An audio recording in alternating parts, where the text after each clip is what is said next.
Assalamualaikum warahmatullahi wabarakatuh. Selamat siang, salam sejahtera buat kita semua. Adik-adik yang berbahagia, pada kesempatan siang hari ini saya di sini mendapat perintah dari Komandan Kodim berdasarkan permintaan dari Sekolah STM Negeri Wates dalam rangka untuk memberikan materi tentang wawasan kebangsaan dan bela negara. Ya, pada intinya saya di sini bukan guru, tapi saya diminta untuk mengingatkan bahwa kita sebagai warga negara punya kewajiban terhadap bangsa kita. Sebelumnya pepatah Timur mengatakan tidak kenal maka tidak sayang. Untuk itu saya akan memperkenalkan diri. Nama saya Agus Rianto. Kemudian pangkat pembantu Letnan 1.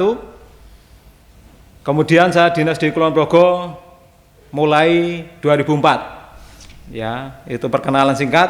Nanti lebih lanjutnya apabila ketemu di jalan kita bisa saling tegur sapa. Baik, menginjak ke materi. Ya, materi kita adalah wawasan kebangsaan dan bela negara. Pertama yang perlu kita ketahui bahwa era sekarang adalah kita memasuki era globalisasi. Ya, globalisasi itu adalah sebuah integrasi internasional yang bertujuan tentang pertukaran paham suatu bangsa. Jadi dampaknya akan sangat bervariasi, bisa berdampak positif, bisa juga berdampak negatif. Ya, dampak positifnya, ya, kita dengan mendapat informasi sebanyak mungkin, kalau bisa kita gali dengan baik, tentu kita akan menghasilkan prestasi yang luar biasa. Ya, demikian juga kebalikannya, dampak negatifnya juga sama. Ya, informasi yang dari segala bentuk informasi ada yang positif, ada yang negatif. Kalau kita tidak mampu menyaringnya atau tidak mampu memfilternya, tentu akan berakibat buruk terhadap diri kita, baik secara pribadi maupun secara bermasyarakat. Itu tentang globalisasi.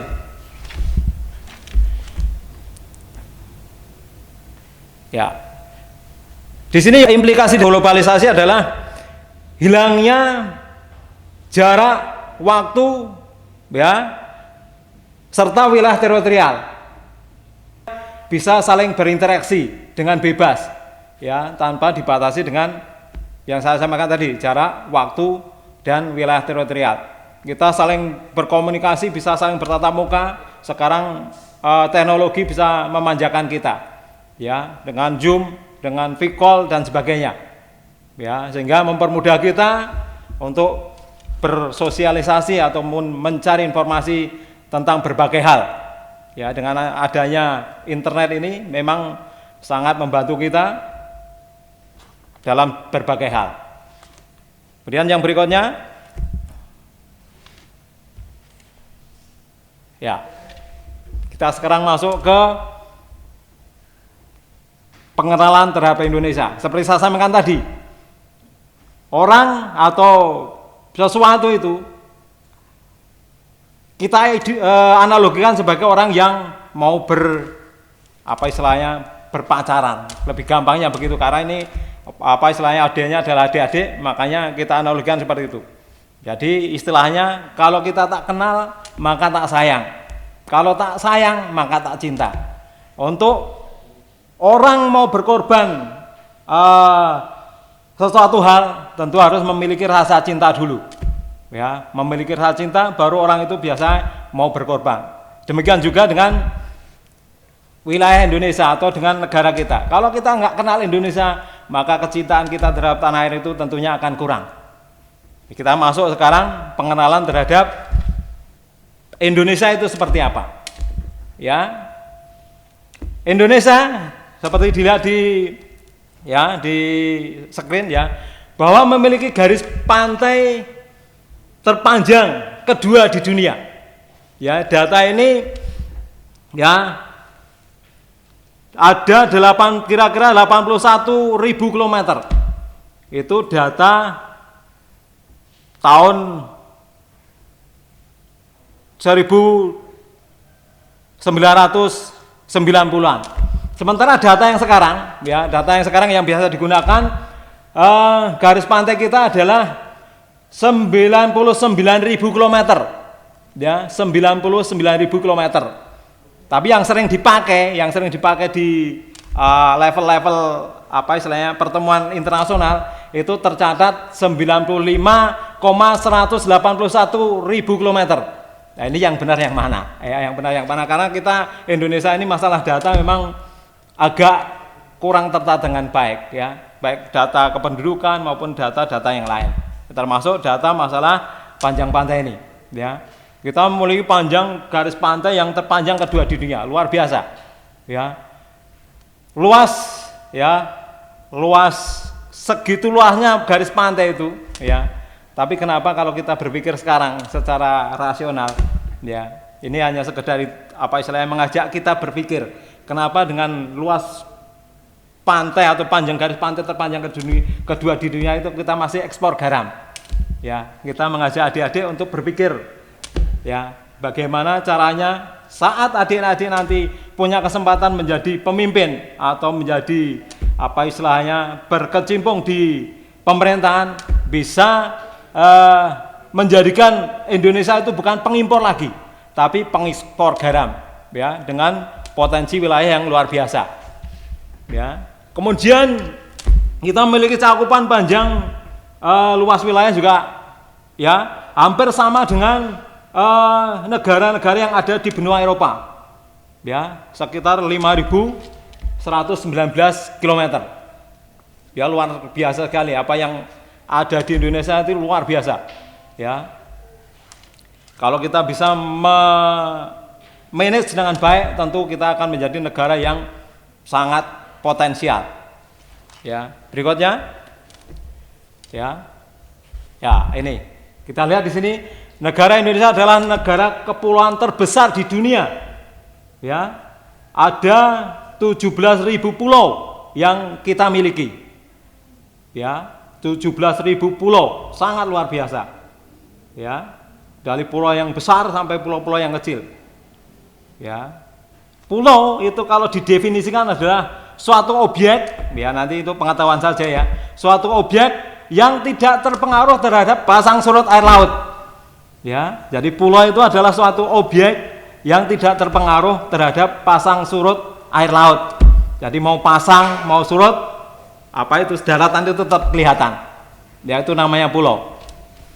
Kemudian yang berikutnya, negara Republik Indonesia, negara kesatuan Republik Indonesia adalah memiliki letak yang sangat strategis, ya, yaitu terletak antara dua benua dan dua samudera, ya, dua benua dan dua samudera, yaitu benua Asia dan benua Australia, dan terletak antara Samudra Pasifik dan Samudra Hindia.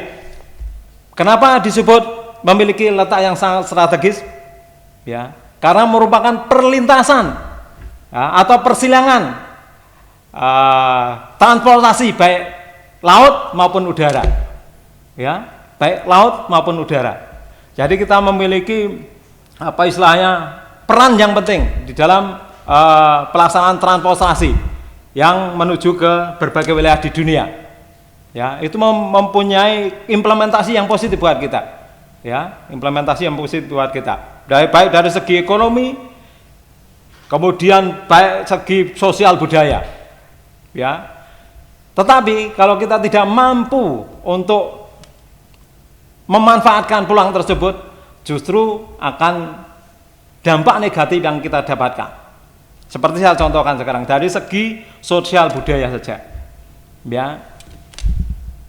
Ini sebuah contoh kecil saja. Saya kemarin anak saya keterima di MTS Wates, ya. Saya lihat nama-nama anak didik itu sekarang sudah tidak ada yang belakangnya namanya pakai O lagi, ya.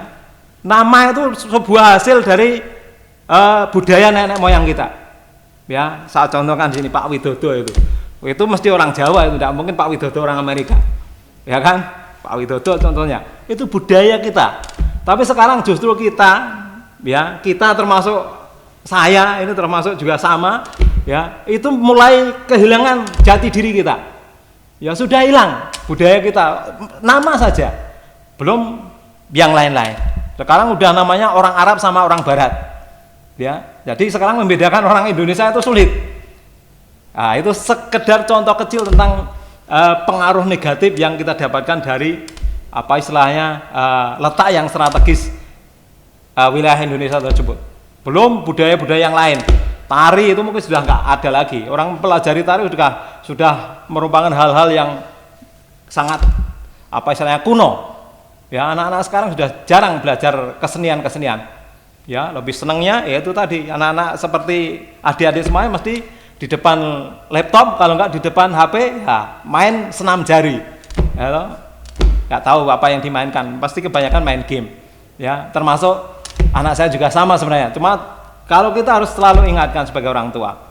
Ya, ini saya sebagai orang tua, sebagai kakak kalian saya ingatkan, kurangi hal-hal yang negatif yang bisa merugikan diri kita maupun masyarakat maupun negara dan bangsa. Baik, lanjut. Ya. Ini luar biasa lagi keberagaman yang ada di Indonesia.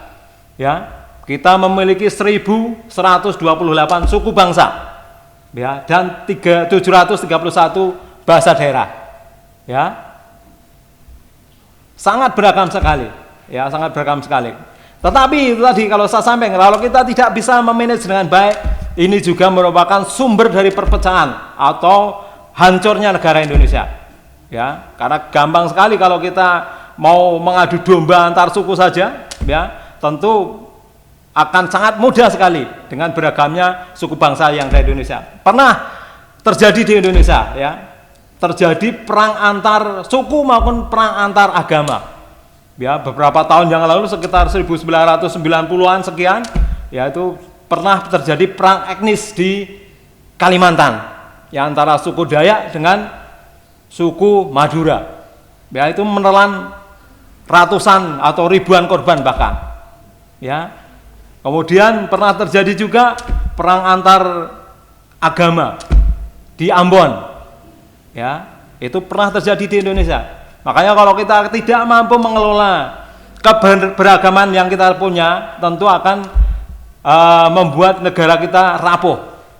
Ya, makanya di sini saya ingatkan kepada adik-adik, peran kita sebagai warga negara Indonesia adalah untuk menjaga keberagaman, kemudian keutuhan negara kesatuan Republik Indonesia yang kita cintai.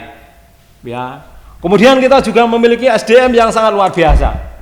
Ya, di sini tertulis ada 238 juta jiwa. Data yang terakhir saya baca, ya, saya baca data yang terakhir sekitar 271 juta. Ternyata, ya.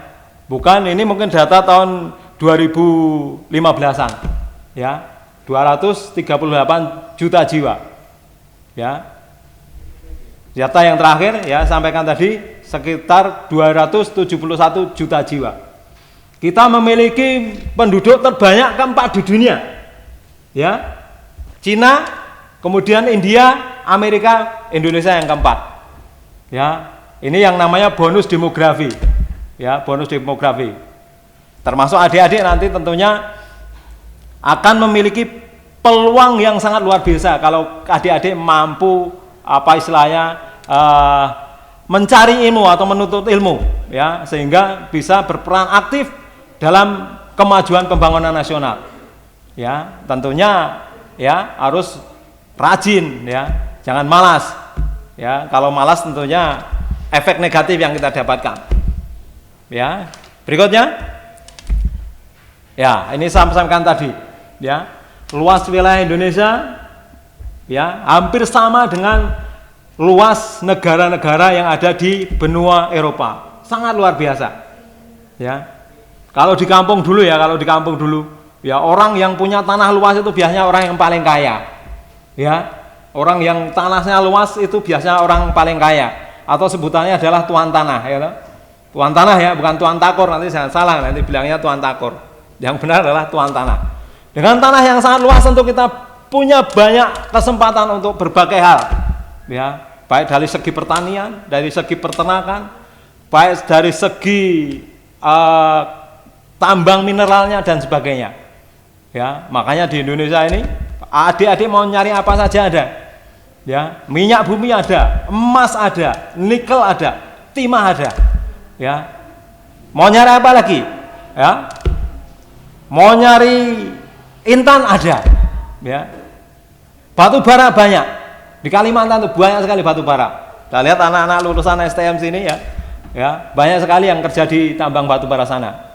Ya, karena tangga saya kebetulan ada juga yang kerja di tambang, ya di batu bara. Dan kehidupannya cukup makmur, cukup lumayan. Ya, cukup sejahtera. Ya, makanya pulang buat adik-adik semua, belajar yang rajin, menuntut ilmu yang semangat, biar nanti minimal bisa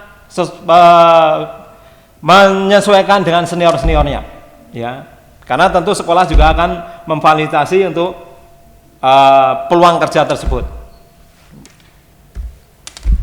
Nah, ini saya sampaikan tadi, Indonesia sangat kaya, ya. Tadi jumlah penduduk yang besar, kemudian potensi pasar ekonomi yang luar biasa. Karena tentu dengan banyaknya manusia, ya, tentunya peluang pasar itu sangat luar biasa. Ya, yang membeli produk itu adalah manusia. Makanya semakin banyak manusianya, semakin banyak peluang kita untuk masuk ke pasar tersebut. Ya, berusahalah kalian untuk menciptakan atau membuat hal-hal yang produktif sehingga nanti bisa punya peluang yang sama besar dengan orang lainnya, ya, maupun dengan bangsa-bangsa yang lainnya. Sementara ini kita menjadi konsumen, ya. Ya, sementara ini Indonesia ini masih menjadi konsumen, bukan sebagai produsen. Karena Indonesia itu, ya, sekarang ini menjadi negara pengimpor terbesar. Baik dari, ya, kita lihat saja segi yang kecil saja, mainan plastik itu, kalau dilihat di belakangnya mesti made in China. Belum ada yang made in Indonesia. Saya belum pernah temukan mainan plastik itu di belakangnya ada tulisannya made in Indonesia. Ya, saya lihat, perhatikan di situ mesti made in-nya China. Ya, termasuk HP, ya, produk Cina paling banyak, baru Korea. Ya, untuk yang Eropa sekarang sudah berkurang. Ya, Ericsson itu sudah tenggelam, kalah sama Samsung. Ya, kalah sama Samsung, sama Huawei dan sebagainya. Ya.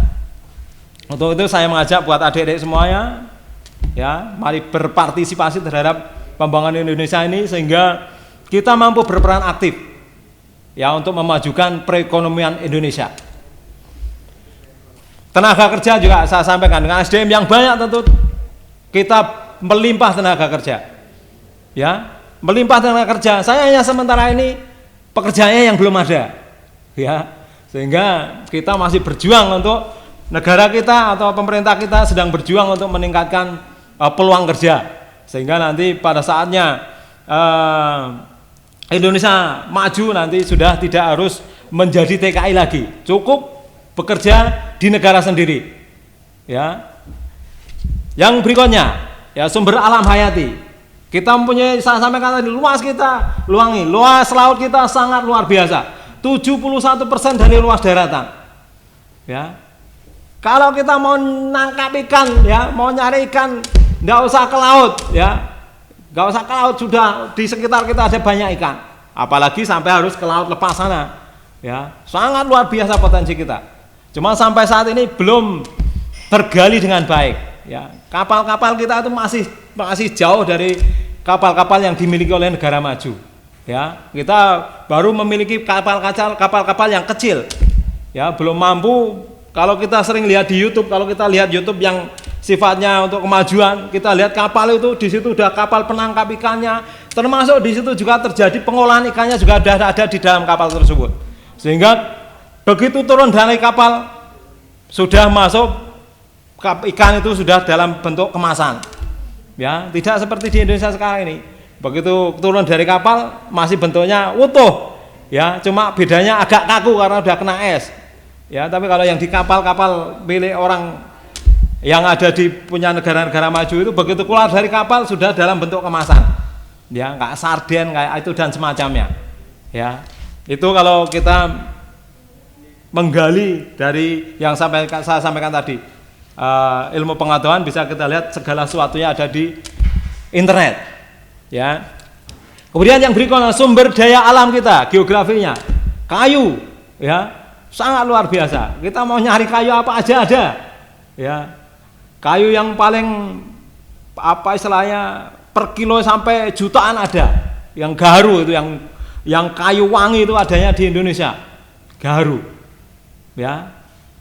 Kemudian kayu meranti, kayu segala jenis kayu ada di Indonesia. Sayangnya itu tadi saya sampaikan. Ya. Kita ini hanya sebagai negara konsumen, bukan negara produsen. Ini yang ngolah kayu banyak kan orang-orang dari luar, dari Malaysia, dari Singapura. Orang Indonesia hanya sebagai tenaga kasarnya saja yang kita perhatikan sekarang ini. Jadi kita belum mampu berperan aktif dalam mengolah apa istilahnya sumber daya alam yang ada di Indonesia. Ya, termasuk tambang, ya, tambang mineral minyak, batu bara, ya, terutama minyak itu pengelolanya adalah rata-rata orang luar. Ya, kebetulan saya pernah sedikit pengalaman dulu kerja di pengeboran lepas pantai, jadi saya agak sedikit paham. Yang punya itu kalau nggak orang Denmark, orang Amerika, Arco, Nosco dan sebagainya. Pertamina itu hanya kebagian sebagian persennya saja, ya, karena yang memiliki wilayah, tapi yang pengelolanya semuanya ada dari luar. Kita sebenarnya punya sumber daya manusia yang luar biasa, ya, cuman teknologinya kita yang belum mampu untuk mengolah sumber daya yang ada di Indonesia, ya.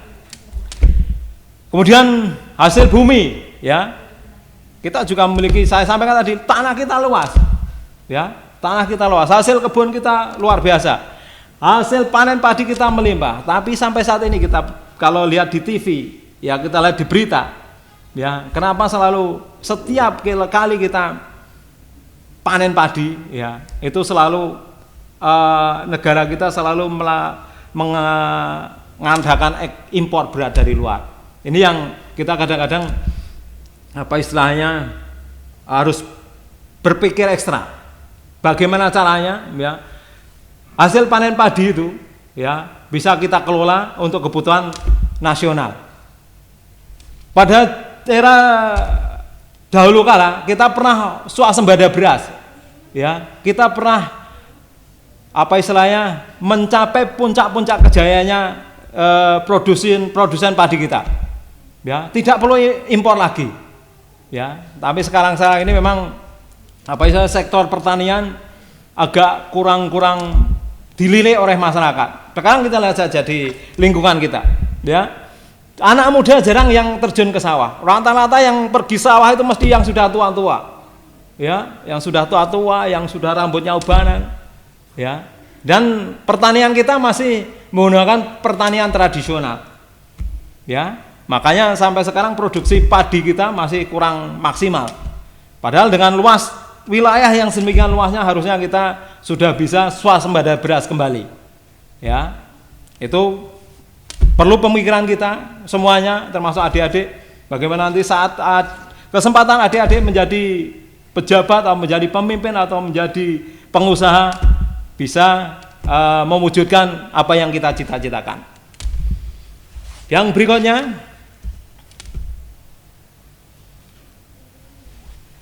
nah, sekarang bergeser ke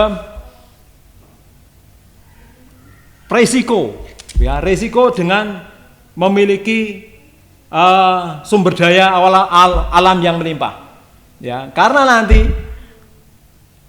pengaruh atau pertempuran atau peperangan itu nanti yang diperebutkan adalah seperti yang ada di tulisan, yaitu pangan, air dan energi, ya. Wilayah itu sekarang sudah tidak terlalu apa istilahnya terlalu penting lagi untuk diduduki. Yang penting pangan, air dan energi.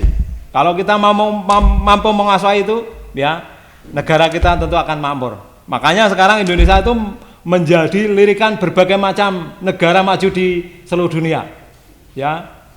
Yang apa istilahnya negara-negara maju seperti Cina, Amerika sekarang sedang berusaha untuk berebut pengaruh terhadap Indonesia. Karena tujuannya adalah untuk mendapatkan sumber daya alam yang ada di Indonesia.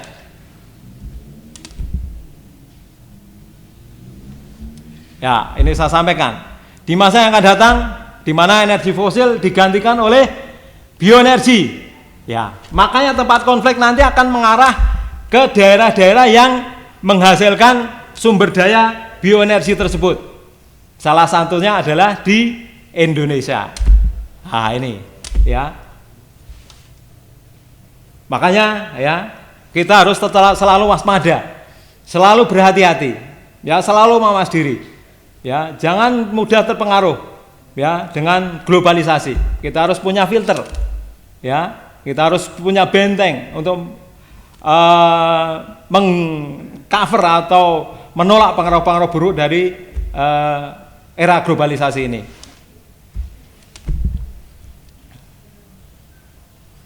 Ya, yang berikutnya ya.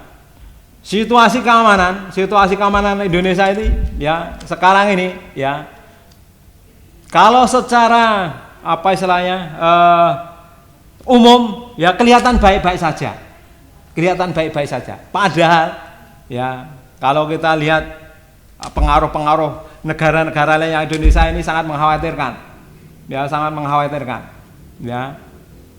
ya. Sekarang pergeseran perang itu bukan seperti perang zaman dahulu. Ya, kalau dulu perang itu konvensional, orang ketemu orang, senjata ketemu senjata, ya, bunuh-bunuhan. Ya, kalau sekarang sudah tidak, perangnya sudah menjadi perang yang lebih canggih dan efeknya luar biasa. Ya, ada disebut di situ, saya ada di screen ya, perang asimetris. Ya, perang asimetris itu apa? Perang asimetris ini. Ya, ya itu perang yang tidak lagi menggunakan apa istilahnya kekuatan militer, ya, mengurangi, bukan tidak lagi ya, mengurangi, tapi lebih kepada taktik-taktik yang sifatnya lebih modern, ya, dengan memanfaatkan aspek astagatra, ya, astagatra.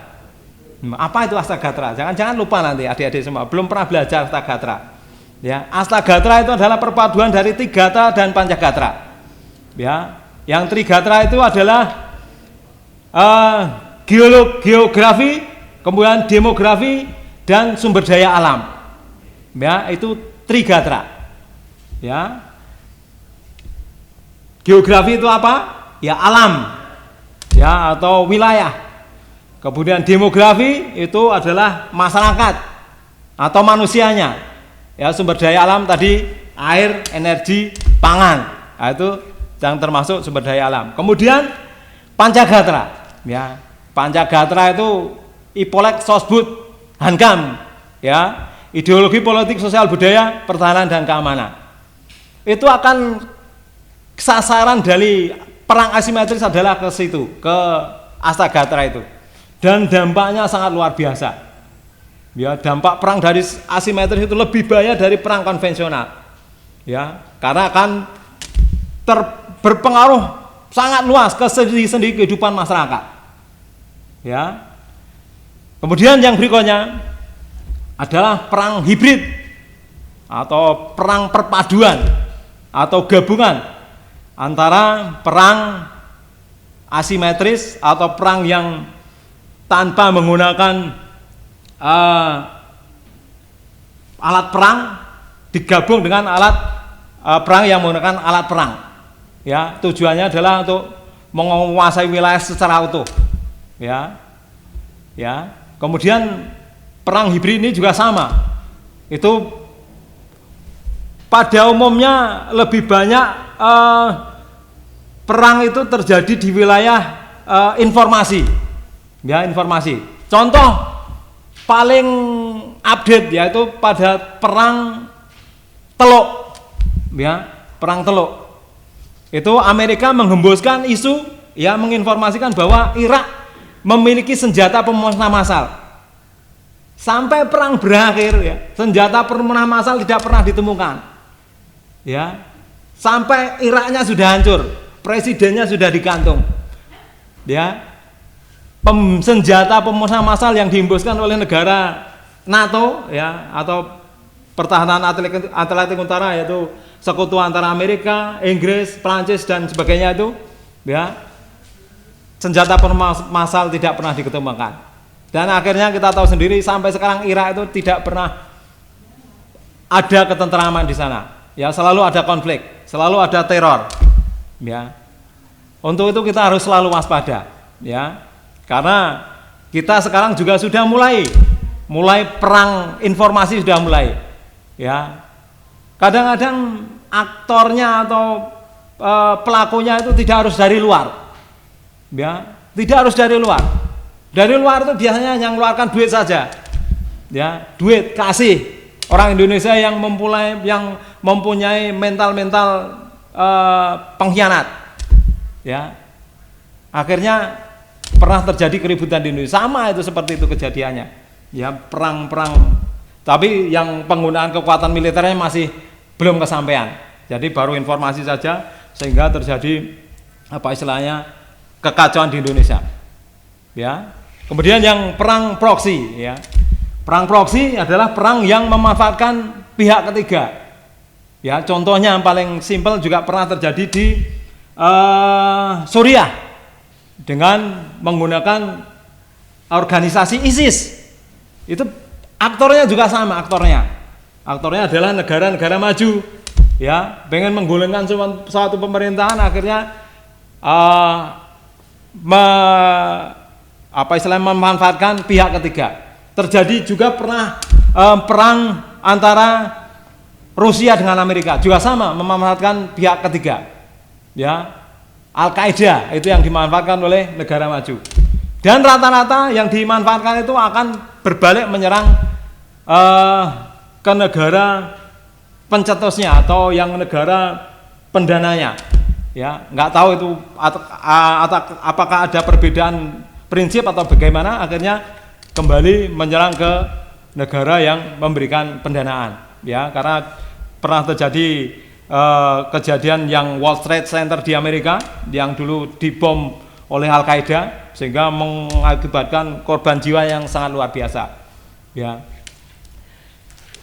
Itu beberapa ancaman yang kemungkinan timbul di negara kita, ya. Perang konvensional sekarang sudah mulai jarang digunakan, ya. Lebih banyak perang itu menggunakan perang pengaruh atau perang yang menggunakan taktik yang lebih modern, ya, tapi efeknya sama, ya. Kehancuran yang diakibatkan juga lebih membahayakan, ya. Baik, masuk berikutnya, ya. Ini tadi ancaman yang apa istilahnya yang terjadi, ya, menggunakan taktik yang terbaru. Ya, sudah tidak menggunakan lagi taktik-taktik pertempuran zaman Perang Dunia Pertama maupun Kedua, ya. Yang diperebutkan juga sama, yang diperebutkan apa istilahnya, kalau dulu peributan wilayah teritorial, sekarang ini justru lebih ke energi, pangan dan sumber daya alam.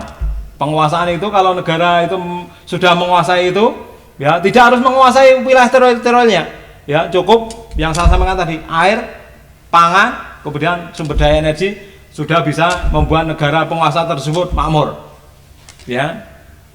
Lanjut. Nah, ini sekarang peran sumber daya manusia, ya. Peran sumber daya manusia adalah merupakan kunci yang pokok buat, ya,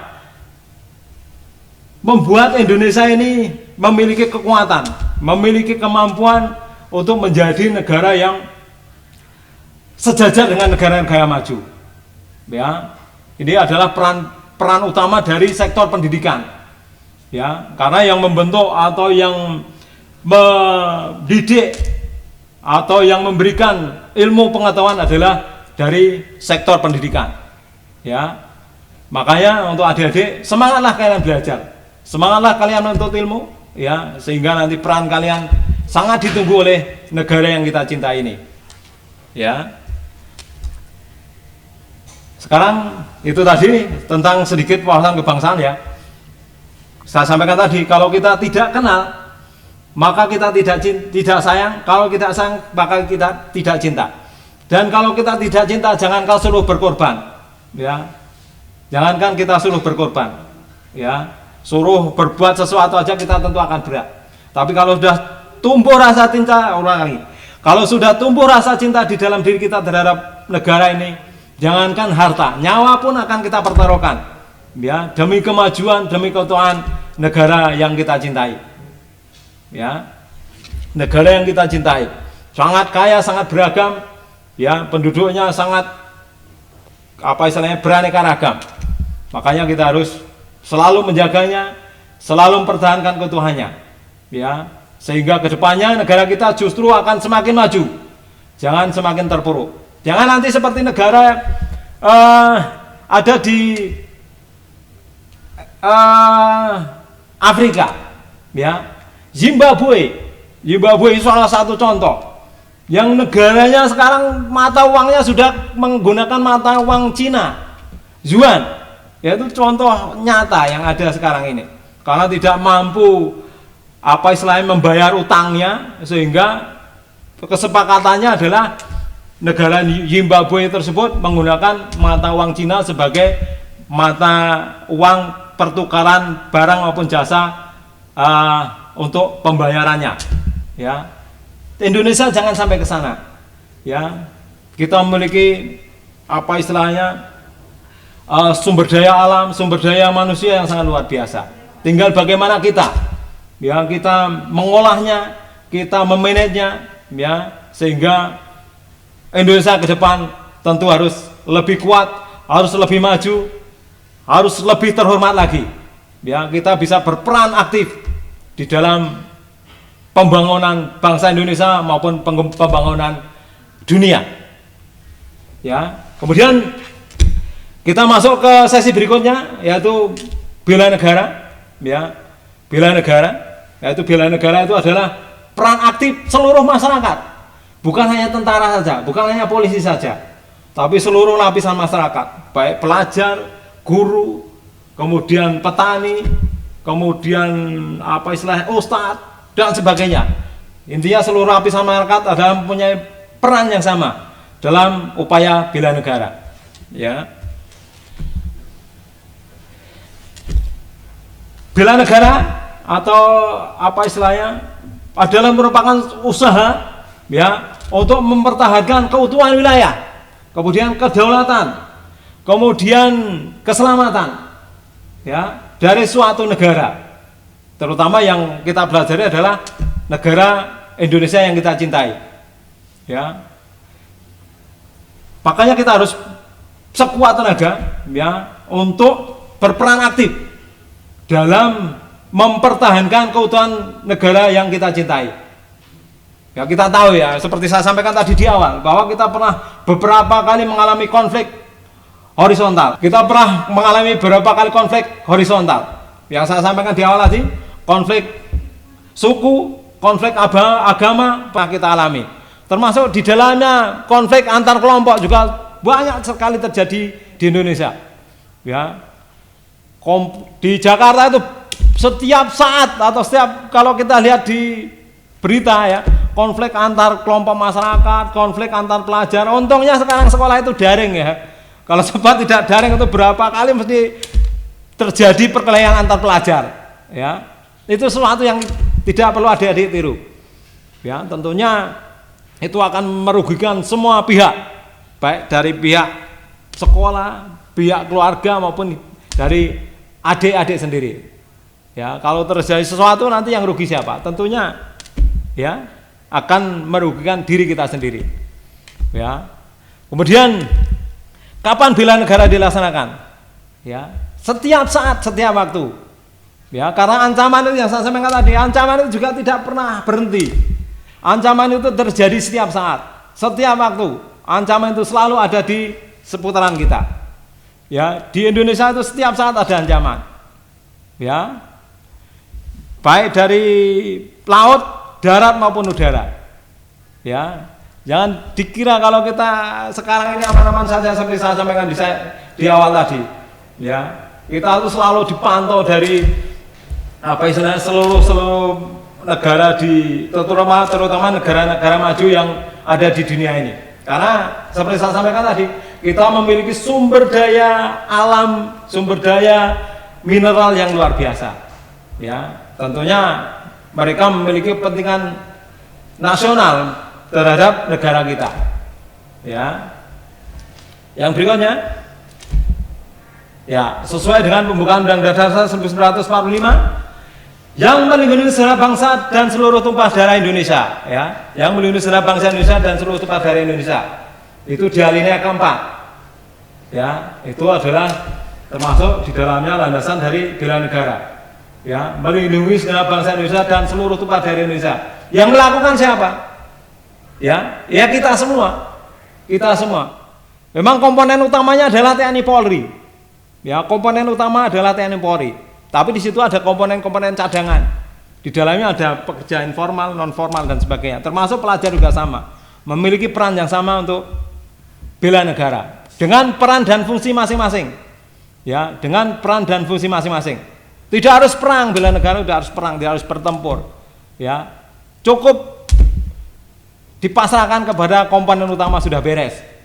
Ya, contohnya tidak harus apa istilahnya pelajar dikirim ke Papua untuk memberantas apa, tidak perlu. Ya, sudah ada yang mengatasi di sana. TNI Polri sudah ada di sana. Jadi yang di luar itu silahkan menyesuaikan dengan fungsi dan tugasnya masing-masing. Yang belajar yang baik. Ya, yang bekerjalah yang baik. Itu akan sudah membantu dalam upaya bela negara. Ya. Kemudian pasal 27 ayat 3. Ya, itu landasan bela negara. Pasal 27 dan pasal 30 ayat 1. Ya, isinya bisa kita baca. Tiap warga negara berhak dan wajib ikut serta dalam upaya bela negara. Ya, kemudian pasal 30 ayat 1, tiap-tiap warga negara berhak dan wajib ikut serta dalam usaha HAN dan keamanan negara.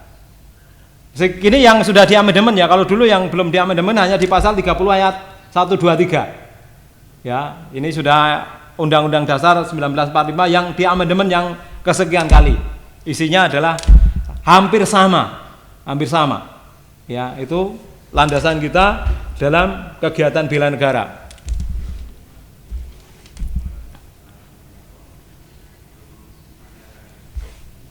Ya. Kita perhatikan sekarang. Siapa yang bertanggung jawab terhadap bela negara? Ya, seperti saya sampaikan tadi. Ya, berdasarkan Undang-Undang Nomor 3 Tahun 2002 tentang pertahanan negara, ya, pasal 9, setiap ayat 1, setiap warga negara berhak dan wajib ikut serta dalam upaya bela negara yang diwujudkan dalam penyelenggaraan pertahanan negara.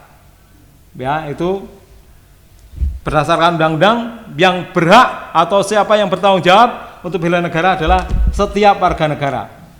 Ya, kemudian yang ayat 2-nya, setiap warga negara dalam upaya bela negara sebagaimana dimaksud dalam ayat 1 diselenggarakan melalui pendidikan kewarganegaraan. Ya, makanya setiap termasuk di sini ya, termasuk adik-adik ini diberikan materi tentang pendidikan kewarganegaraan, termasuk di dalamnya adalah wawasan kebangsaan dan bela negara. Ya. Kemudian dasar kemiliteran secara wajib. Ya.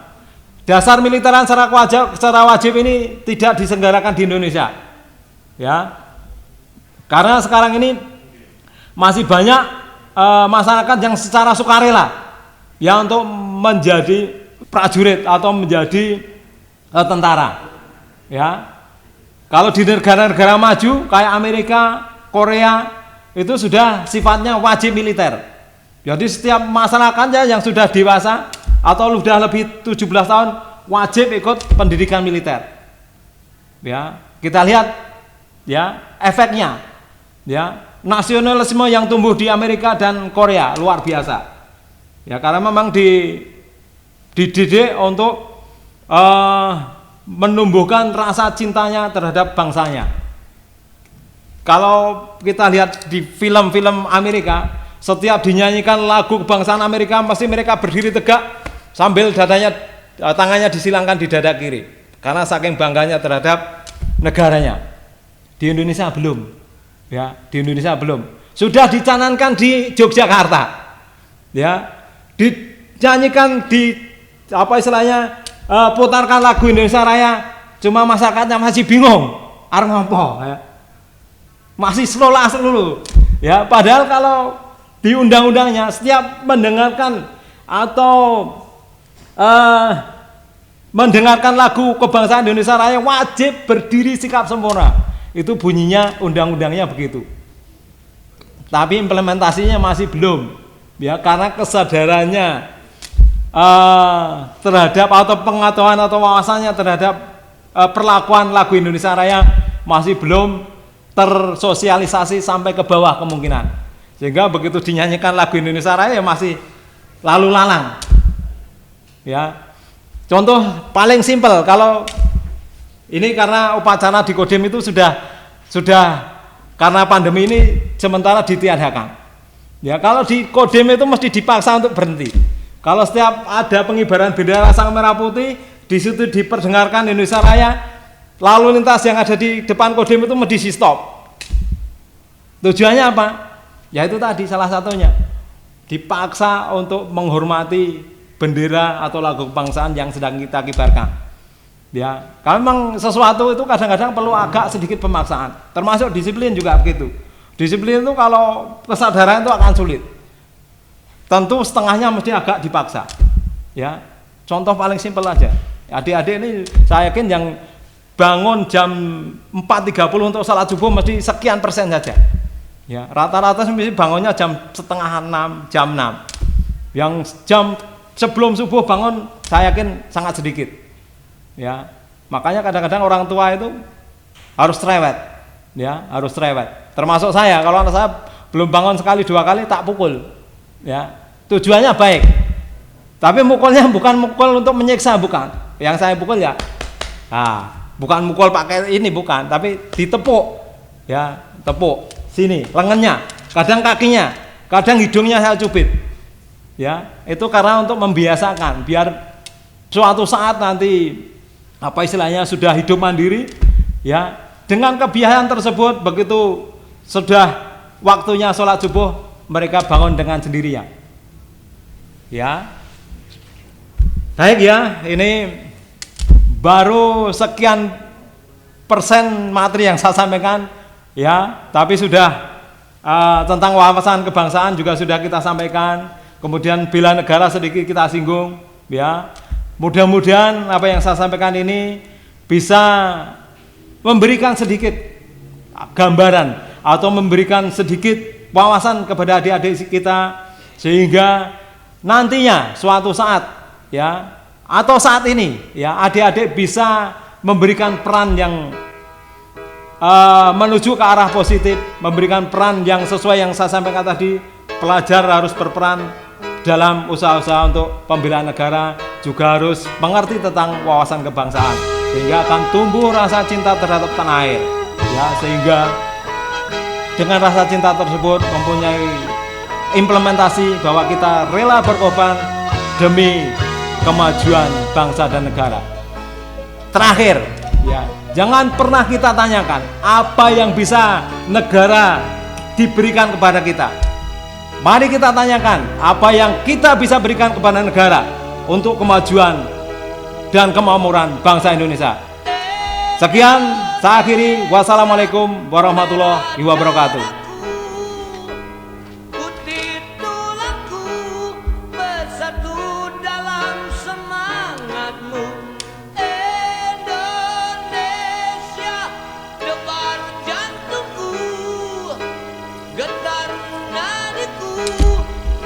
Ini tolong perhatikan betul protokol kesehatan, ya. Kalau memang tidak ada keperluan yang sangat penting untuk keluar, nggak usah keluar. Baik, belajar di rumah. Terima kasih.